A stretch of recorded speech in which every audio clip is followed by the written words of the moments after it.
on the K1600. Mrs. Nutnfancy's on the back. I'll give you a look at her.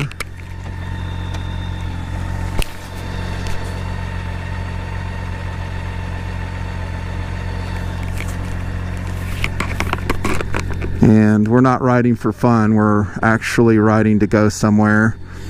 Kind of sad. Mrs. Nutnfancy's uncle died, so we're going to go comfort her dad.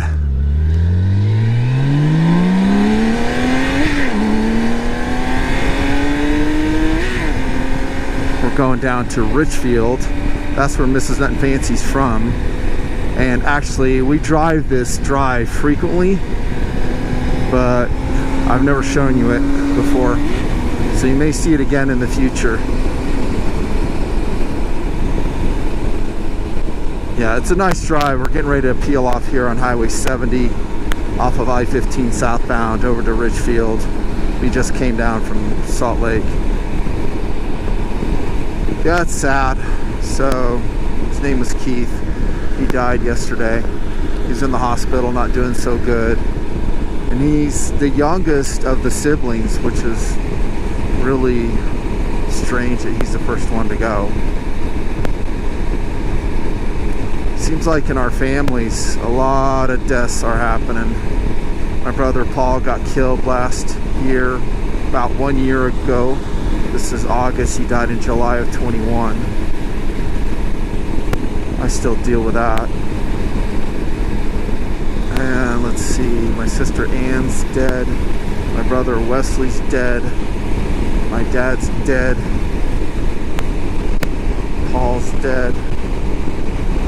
I don't mean to like get you guys down, but I guess the theme for this vlog ride here at TMP is just making the most of the time you have once again, which you see me doing a lot. I mean, I invest my time as wisely as I can. This is another good example right here. So we could have come down on the you know, in the car. The motorcycle's funner, more memorable, actually saves us some gas too. A lot of gas, really. That's what we do. I mean, we do take care, as you've seen. I mean, I'm an adventurer. I get out and get it done. I was that way before TMP. TMP does help. I mean, having you guys here with me on the journey does spur me to do more, which I've done through the years. It's going to rain over there. We might get rained on today too. Good. We need rain here. It's so dry. Yeah, it's stuff I've talked about. You guys know this. So you just don't know when you're done in life, when your body will shut down with health problems, or you will die a sudden death. You just don't know. So, you know, live life to the fullest. That's lesson one. And again, I think I've modeled that pretty good. Now, some of you guys have health issues already, and so you're nodding your head when I'm saying that. You're like, yeah, I used to have a body that functioned, and now I don't. And I lived through you, Nutnfancy, all the adventures you do. And that's another purpose of me doing all this stuff, is I give you vicarious adventures with someone you know and trust, me, and guys come along. And I do see it in comments. They're like, wow, man, I wish I could get out and do that. I can't, you know, I have high blood pressure, I lost a leg, I'm in a wheelchair, you know, just sad things. Sad things. And it can happen to anybody. Like a TMPer contacted me last year, and he's got really bad back problems, and it's so hard for him just to get around. And I'm so sympathetic to that. I really am. I've had back problems too, and by the grace of God, they healed up with my exercises. And God, I've had everything, man. I've had knee problems, back problems. I've got plantar fasciitis now so bad it's hard to walk. Yeah, everybody's got stuff. But get out and get as much done as you can in life. That's lesson one.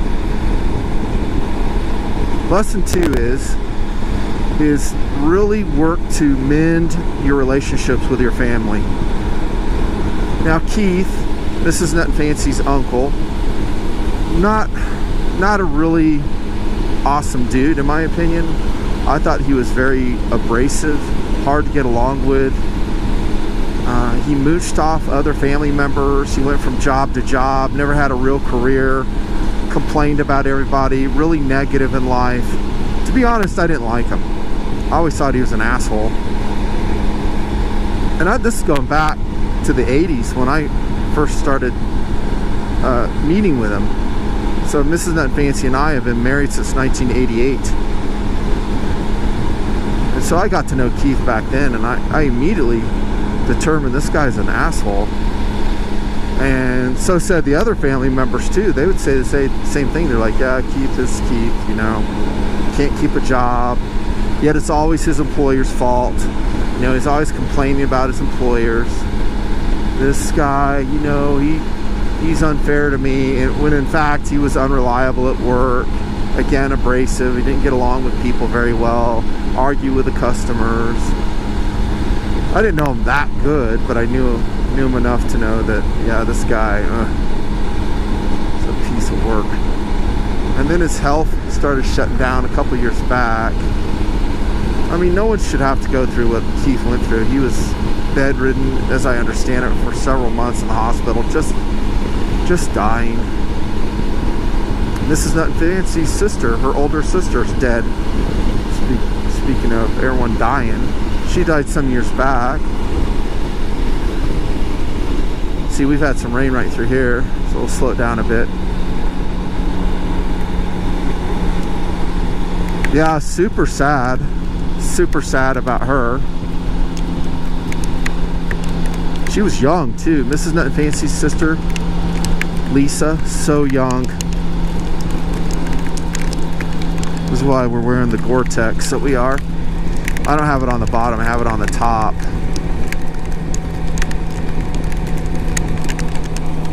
Yeah, that was crushing when Lisa died, and she died of lung cancer actually, and she never smoked a day in her life as far as I know. She took Fen-Phen, which she used to like lose weight. She got skinny, put on a couple bolt-ons years ago, and Lisa was really pretty. She was a very pretty girl, Mrs. Nutnfancy's older sister, and that Fen-Phen gave her heart valve damage, and it masked the symptoms of her cancer, which was, you know, similar. So she was like run down. She was a nurse, she was an RN, she's working all the time, just run down all the time, and she knew she had heart valve stuff with the Fen-Phen, which was a big lawsuit, I guess, from gals that took that stuff.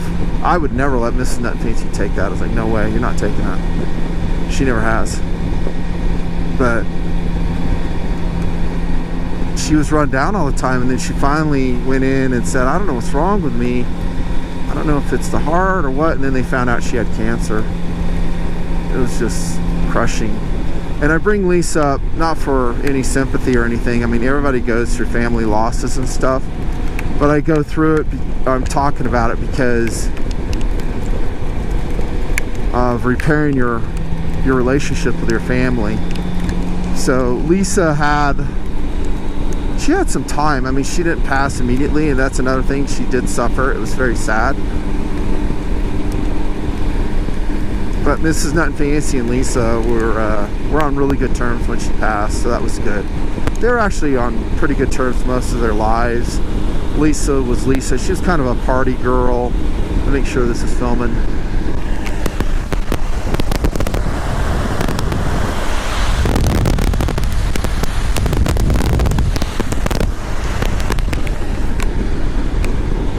Yeah, this thing turns off by itself all the time. This particular GoPro.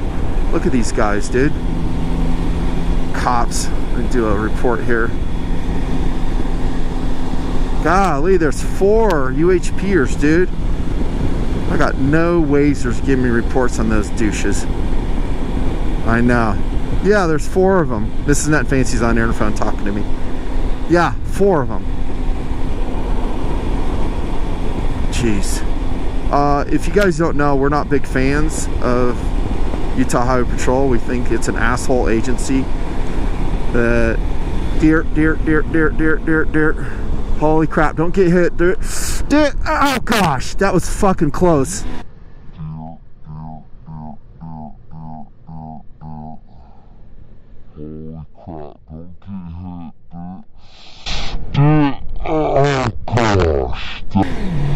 That deer almost got hit, and that truck did not watch at all. Good hell. Jeez. Oh, I'm so glad I didn't see him get hit. Jeez.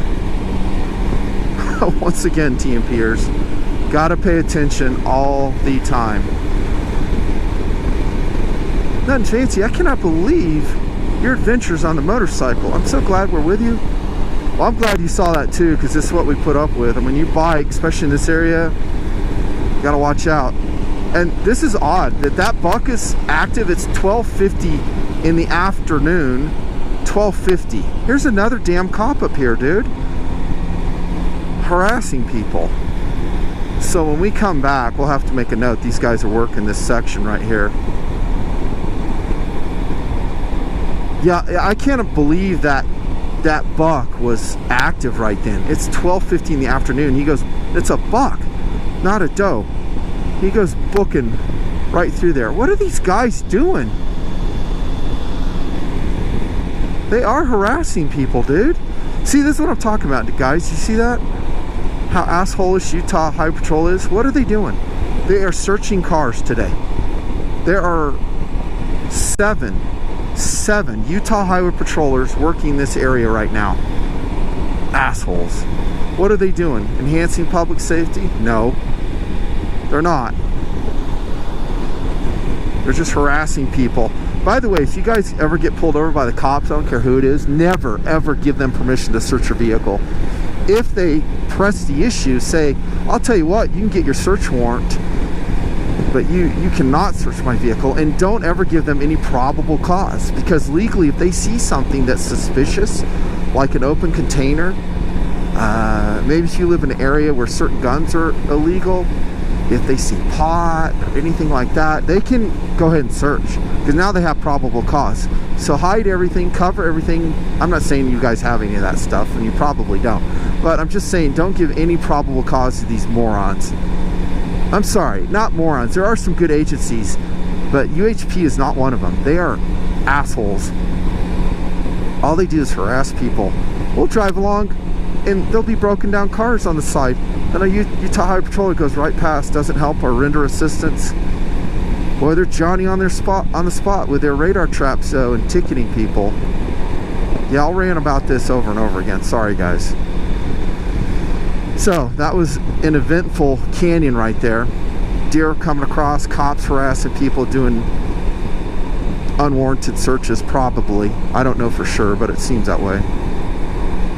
I was talking about repairing relationships. Mrs. Nutnfancy's sister, she was on really good terms with Lisa before she died, so that was good. My dad, before he died in our plane, he and I had been, I was a kid, right? So I'm like 18, then 19, and he and I weren't on great terms because, I don't know, my dad just kind of took exception to everything I did in life. So I was fixing up my VW Bug. He opposed me on that, said I was stupid to ever fix it up. Said I should just drive it off a cliff, jump out before it goes over. That I would save way more money driving over a cliff than putting money in it. And my dad did not realize, and I'm sure he realizes now, but he didn't realize that, hey, a young man fixing up a car, that's one of the best things he can do. And I did all the work myself. I pulled the engine myself, worked on the transmission myself, sewed all the interior myself. I didn't paint it, I had my friend paint it, and it turned out awesome. I'd do it all over again. Cheetah was its name. I think I've talked about it before. Every step of the way, my dad opposed me. He was just like, yeah, I don't like that you're doing that. And I'd go to bed at night and going, man, my dad's such an asshole. You know, how is he not helping me in this project? This is a really cool project. And he didn't. I ain't gonna lie, he did not help me. He opposed me. And it was his bad, you know. I mean, I know he realizes it now. But anyways, And then I was dating heavily then, playing with girls, going out in the car. I was working too. I was working at times 2 jobs. I was throwing freight at Albertsons grocery store on the graveyard shift, making pretty good money, but I was working really hard. Then I worked at Sundance as a parking lot attendant. Also, I worked in their kitchen as a dishwasher, then a busboy. So I always had jobs growing up. And, you know, he just opposed me every step of the way. Then as I got older and I was going on my LDS mission, my dad he started to change, and he just realized, man, my kid's going to be gone soon. He's progressing in life. And before my mission, I started spending more time with him. You know, I was like, man, I want to be gone for, at the time, 1.5 years. I ended up being gone for like 22 months. And I was like, I need to spend some time with my dad. So we went out together, camping together. I went trout fishing with him. He's a great trout fisherman. He loved it. So I'd go out with him, you know. And I'm so glad I did, because earlier in life, as a teenager, I did often prioritize friends and girls over spending time with my dad. I remember my mom and dad were divorced when I was 7, so mom lives still in Alabama. My dad was in Utah, and I was living with my dad at the time. But when dad got killed, I really wish I had spent more time with him. I was out in the field for, I don't know, about 8 months or so when Paul called and said dad had crashed and our plane was dead. I came home for 24 hours to the funeral, still in my missionary suit. And it was rough. It was rough, really, really sad time. And I still have that sadness with me, just as you guys do with all your lost family members. You just, hopefully you know that you can park it in the back of your mind and you visit it when you're ready to visit it. But repairing relationships with your family members. Keith's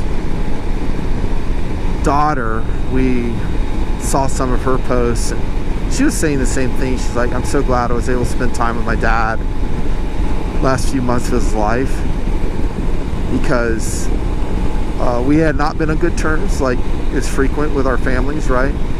Everybody goes through that. And she goes, and I just started spending time with dad and just kind of accepted him for what he was. And that's kind of what it takes sometimes, is that a lot of times we're at odds with our family members because we think we can change them.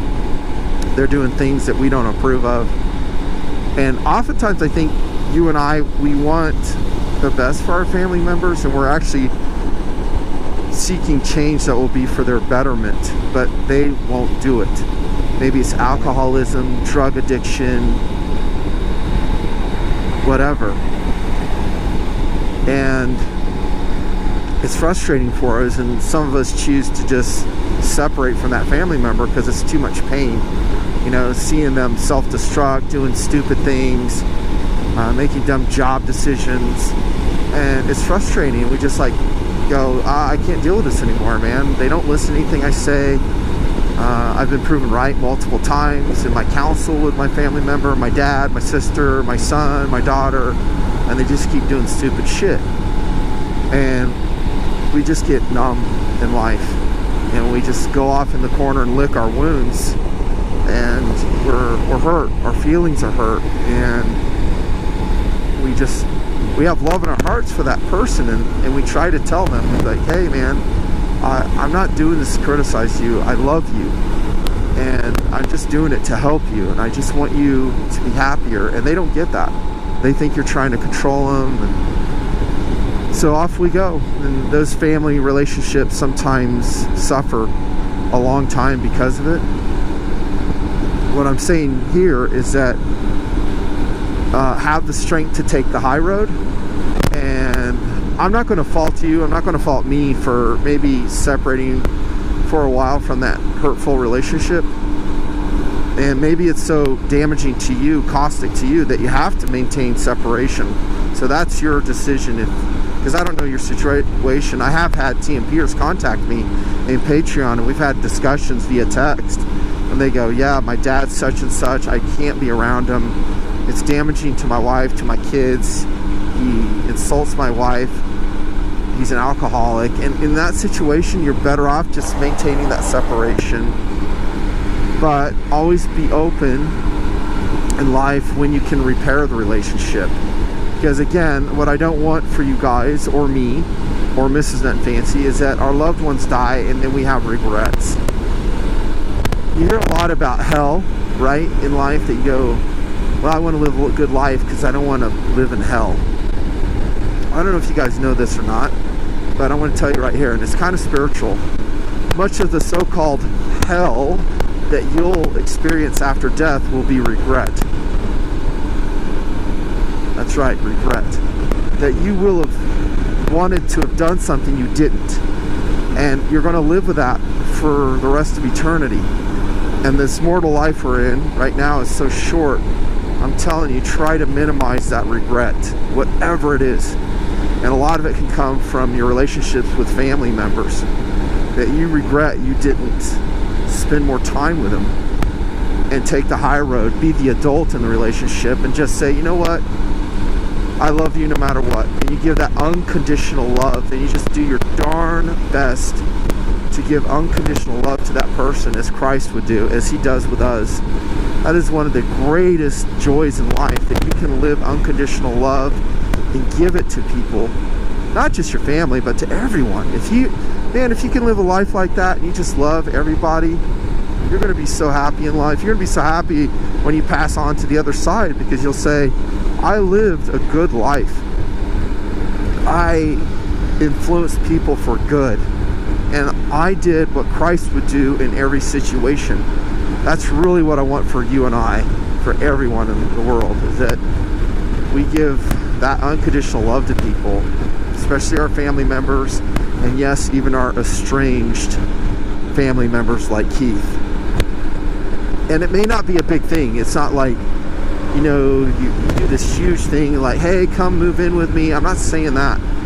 Maybe it is that, but that's a huge commitment. That could lead to some other problems, but maybe it's just texting.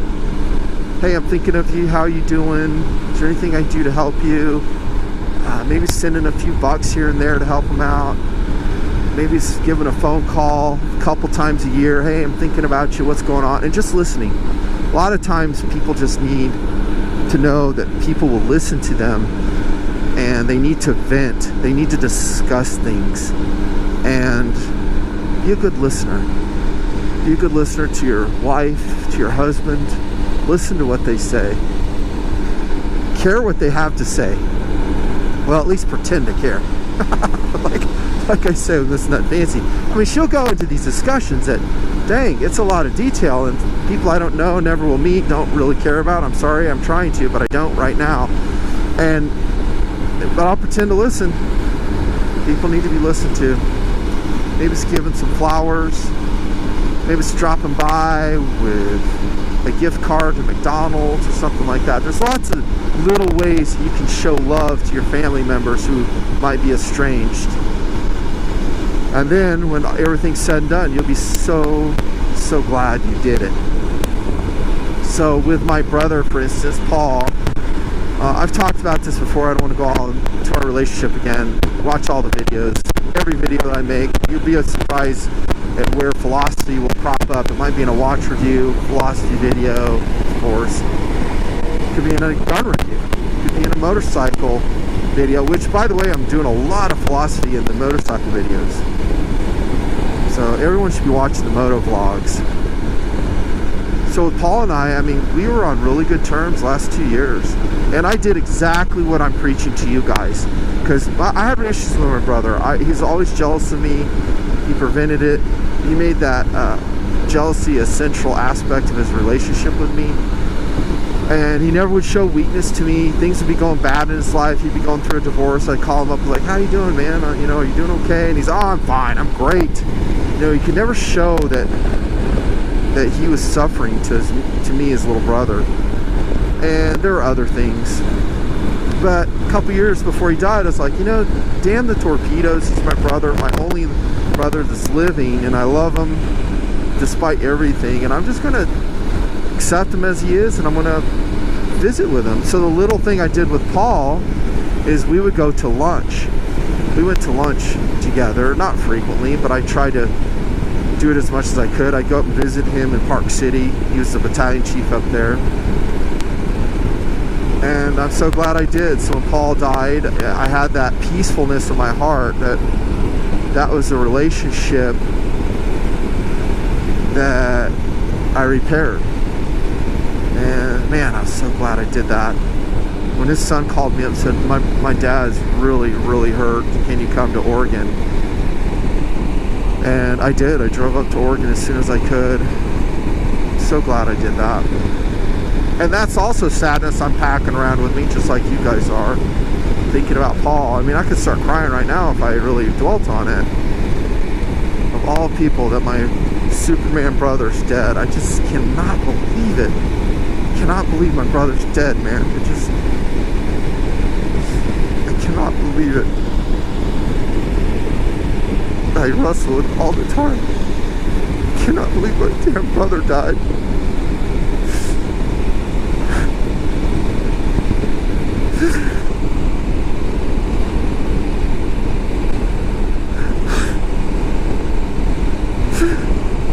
Sorry. Oh my gosh, I can't believe Paul's dead. Just shatters me thinking he's gone. Of all the people that died, I cannot believe Paul. Yeah, I know I'm driving. Well, I'm emotional, but I'll get over it quick. I'll regain my composure here right now. It's just sad. And we're going to another family death, and we're going to deal with the same sadness. Not to that level of like a sibling dying. We weren't close to Keith, but it's still a death, and it's stressing everybody out, and it just makes everybody think of their mortal existence. It's appropriate. Thunder coming. That's kind of cool, huh? Yeah. So this has been an eventful ride, dudes. Wow, I cannot believe it. We've had a little bit of everything. Rain, now thunder, emotion, real life talk, more rain. This is really another great example of how life is. This ride we're on right now. This is how life goes. You have moments of dry pavement, sun, everything's going great. Lo and behold, you have a deer pop out in front of you, something unexpected, rainstorms. Yep, this is how it goes. And we go through it. We keep driving on through it all. It's a great motorcycle, by the way. Really awesome motorcycle. And once again, look at the wind protection and now water protection I have on the K16. It's awesome. So in summary, sorry, I got a little sad there on you guys, but such is life. We're all going to have sadness that we deal with in life. All of you guys have had it. You're going to have more in your life, and it's part of the mortal existence that our Father in heaven has assigned to us here. It serves great purposes, His purposes. It makes you empathetic to others. It makes you more godlike. It makes you humble in life. And all those are good. Maybe it makes you more kind in life. That it realigns your priorities that were screwed up in life when a family member dies. Now, you guys have been watching the project for years. This shouldn't be new to you. My philosophy has been very consistent all through the years. That's what a lot of guys love about TMP, that I am who I am. It's 100% genuine. And I don't act like anything that I'm not in the project. I don't try to act cool. It's just what it is. What it is. But that whole philosophy that I've been sharing with you on this ride has been in TMP the whole time. The whole time. And so you guys who have put it in effect in your lives, especially you young people that were like 12, 13, 14 years old watching my videos, and now you're in your 20s, maybe even 30s if you're older, hopefully you've integrated that, at least part of it, that had some influence on you about really taking care of your family members, being a good person, being a good dad, husband, wife, mom. And if you have done that, you will have reaped levels of happiness from that truth that you live in your life already. And that's what it is. You're living truth in your life.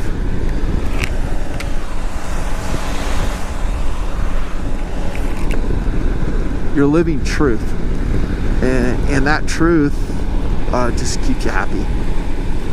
Sometimes in our lives we live lies, that we live a self-centered life, and I think that's untruth, because living a life just for yourself is not truth. It's what Satan wants you to do. He wants you to be selfish in life, live for yourself, live for your own enjoyment, be selfish, forget about others, be inconsiderate. That's all untruth. And sooner or later, the people who live lives like that reap sadness in their lives. The worst is when their life is over and they've lived a selfish life. People get real clear in vision when they're dying, just like Keith did. Like, there's a video of him, and of course I'm not going to show it, but he's basically talking to his daughters, to his brothers, and talking about, you know, I'm so sorry I lived this way, I'm sorry I did this, sorry I did that. And like, Mrs. Nutnfancy was watching that this morning, and she was just crying. She's like, it's so sad. Like, I know. Basically, when you guys die, hopefully you live long, prosperous, healthy lives. But when you die, and we all will die, I hope you're happy. I hope you feel like that you've done, like we talked about on this ride, a lot of good. A lot of good. And you can look back and go, I wasn't perfect, I sinned a lot, but I repented. God forgave me, hopefully, but I lived an outward life. And you guys in the project helped me do that, so thank you for that, especially to the donors who keep this whole thing going. You helped me live an outward life, that I'm always concerned about you guys. I'm thinking about my viewers, like, how are they doing? I talk to you guys, I pray for you, and you know, I do videos like this that hopefully promote goodness, happiness in your own lives. And thank heavens we have technology like this, where I'm able to connect with you dudes like this. And here we are already, having gone through that very eventful canyon, Highway 70. We're approaching Richfield. Mrs. Nutnfancy's dad lives here again. We're gonna go visit with him. Thanks so much for coming along. Kind of a heavy video, but such is life. That's how it works. Come see us again real soon. Remember, dudes, even if you don't motorcycle, watch all these motorcycle videos. You're going to be amazed what kind of content will be included in them. And in a lot of ways I like it too, because you know, you have a lot to look at, not just me in front of the camera, so it's a little more entertaining, I think, if I do a philosophy video on the bike. K1600, great motorcycle. This is a 2013, so it's ancient. This thing is 11 years old. I got it for an incredibly low price. I won't even tell you because it's so embarrassing. Come see us again real soon. Appreciate you guys.